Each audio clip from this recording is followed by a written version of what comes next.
ಒಂದೇ ಒಂದು Rapido bike ride ಒಬ್ಬ ವ್ಯಕ್ತಿಯ ಇಡೀ ಜೀವನನೇ ಬಲಿ ತಗೊಂಡಿದೆ ಅಂತಂದ್ರೆ ನೀವು ನಂಬ್ತೀರಾ?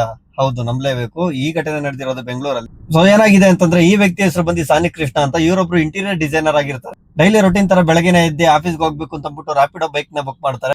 ರ್ಯಾಪಿಡೋ ಬೈಕ್ ರೈಡರ್ ಬರ್ತಾನೆ, ಬಂದಿವ್ರನ್ನ ಪಿಕಪ್ ಮಾಡ್ಕೊಂಡು ಹೋಗ್ತಾ ಇರ್ಬೇಕಾದ್ರೆ ತುಂಬಾ ಸ್ಪೀಡ್ ಆಗಿ ಹೋಗ್ತಾ ಇರ್ತಾನೆ. ಇವ್ರು ಆಲ್ರೆಡಿ ಇನ್ಫಾರ್ಮ್ ಮಾಡಿರ್ತಾರೆ, ನನ್ಗೇನು ಅರ್ಜೆಂಟ್ ಇಲ್ಲ, ನಿಧಾನಕ್ಕೆ ಹೋಗಿ ಅಂತ ಇನ್ಫಾರ್ಮ್ ಮಾಡಿರ್ತಾರೆ.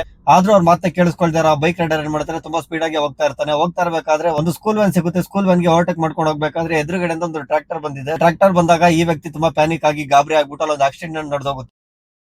ಸೊ ಆಕ್ಸಿಡೆಂಟ್ ಆಗಿ ಕೆಳಗಡೆ ಬಿದ್ದಿದ್ದಾರೆ. ಕೆಳಗಡೆ ಬಿದ್ದ ತಕ್ಷಣ ಏನಾಗಿದೆ, ಆಪೋಸಿಟ್ ಇಂದ ಬರ್ತಾ ಇದ್ದ ಟ್ರಾಕ್ಟರ್ ಸಾನಿ ಕೃಷ್ಣ ಇಲ್ಲಿವರೆಗೂ ಬಂದಿರೋ ಮಾಹಿತಿ ಪ್ರಕಾರ ಸುಮಾರು 20 ಸರ್ಜರಿಗಳನ್ನ ಮಾಡಿದ್ದಾರೆ. ಆಮೇಲೆ ಬ್ಯಾಕ್ ಬೋನ್ ಡ್ಯಾಮೇಜ್ ಆಗಿದೆ, ಬ್ಯಾಕ್ ರಿಬ್ ಬೋನ್ ಡ್ಯಾಮೇಜ್ ಆಗಿದೆ, ಆಮೇಲೆ ಕೈ Mule ಮುರಿದೋಗಿದೆ, face complete shape change ಆಗೋಗಿದೆ. ನೀವಿಲ್ಲಿ ನೋಡ್ತಾ ಇರೋದು ಸಾನಿ ಕೃಷ್ಣ ಅವ್ರ ಹಳೆ ಫೋಟೋ, ಮತ್ತೆ ಇದು ಬಂದ್ಬಿಟ್ಟು ಇವಾಗಿನ ಫೋಟೋ, ಈಗೇನು ಹಾಸ್ಪಿಟಲ್ ಅಡ್ಮಿಟ್ ಆಗಿದ್ದಾರೆ ಈ ಫೋಟೋ. ಆಮೇಲೆ ಇವರು ರ್ಯಾಪಿಡೋ ಕಂಪನಿಯವರು ಕೂಡ ಮೇಲ್ ಮಾಡಿದ್ದಾರೆ, ಕಂಪ್ಲೇಂಟ್ ಮಾಡಿದ್ದಾರೆ. ಆದ್ರೂ ಅವ್ರ ಕಡೆಯಿಂದ ಏನು ಪ್ರಾಪರ್ ರೆಸ್ಪಾನ್ಸ್ ಸಿಗ್ತಾ ಇಲ್ಲ. ಆಮೇಲೆ ಅವರೇ ತಮ್ಮ ಇನ್ಸ್ಟಾಗ್ರಾಮ್ ಅಕೌಂಟ್ ಅಲ್ಲಿ ಹಾಕೊಂಡಿರೋ ಪೋಸ್ಟ್ ಗಳ ಪ್ರಕಾರ ಸುಮಾರು 10 ವರ್ಷದಿಂದ ಮಾಡಿರೋ ಎಲ್ಲಾ ಸೇವಿಂಗ್ಸ್ ಬರೀ ಹಾಸ್ಪಿಟಲ್ ಬಿಲ್ ಗೆ ಕೊಟ್ಟಿದ್ದೀನಿ ಅಂತ ಅವ್ರು ಇನ್ಸ್ಟಾಗ್ರಾಮ್ ಅಲ್ಲಿ ಪೋಸ್ಟ್ ಮಾಡ್ಕೊಂಡಿದ್ದಾರೆ. ಹಾಗೆ ಹಾಸ್ಪಿಟಲ್ ಬಿಲ್ಸ್ ಸುಮಾರು 14 ಲಕ್ಷವರೆಗೂ ಆಗಿದೆ. ಅದು ಇಲ್ಲಿವರೆಗೂ ಮಾತ್ರ. ಇದಾದ್ಮೇಲೆ ಇನ್ನು ಎಷ್ಟಾಗುತ್ತೋ ಅದು ಗೊತ್ತಿಲ್ಲ. ಸೊ ರ್ಯಾಪಿಡೋ ಬೈಕ್ ಟ್ಯಾಕ್ಸಿ ಓಡಾಡೋರು ಸ್ವಲ್ಪ ಹುಷಾರಾಗಿ ಓಡಾಡಿ, ತುಂಬಾ ಜಾಗರೂಕತೆಯಿಂದ ಇರ್ರಿ.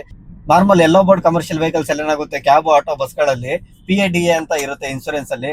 PA means personal accident cover, DA means driver accidental cover ಅಂತ. ಡ್ರೈವರ್ಗೂ ಕವರ್ ಆಗಿರುತ್ತೆ, ಪ್ಯಾಸೆಂಜರ್ಸ್ಗೂ ಕವರ್ ಆಗಿರುತ್ತೆ.